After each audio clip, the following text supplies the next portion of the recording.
అరకులోయ నియోజకవర్గం నుంచి కూటమి రెబెల్ అభ్యర్థిగా తాను పోటీ చేస్తున్నట్లు దొన్ను దొర ప్రకటించారు. టీడీపీ అధిష్టానం ఇచ్చిన హామీపై విశ్వాసం లేదని చెప్పారు.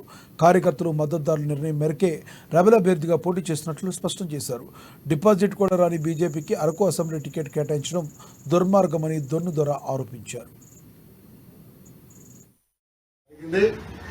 కానీ నాకు ఇచ్చినటువంటి హామీలు అనేక మందికి ఇచ్చున్నారు.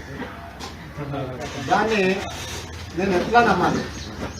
నేను నమ్మడం కాదు, నా కార్యకర్తలందరి అభిప్రాయం తీసుకున్నాం.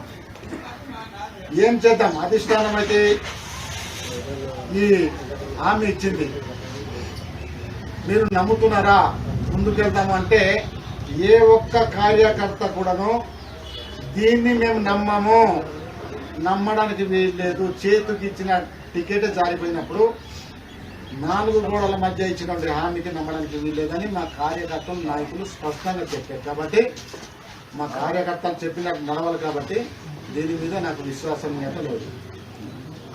Okay, thank you sir.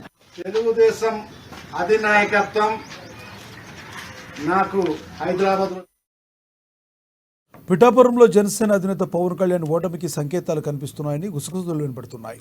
TDP కార్యకర్తలు వ్యతిరేకిస్తున్నారని చంద్రబాబు మాటలు నమ్మి పవన్ కళ్యాణ్కి ఎమ్మెల్యే టికెట్ను త్యాగం చేసిన వర్మకి చేదు అనుభవం ఎదురైంది.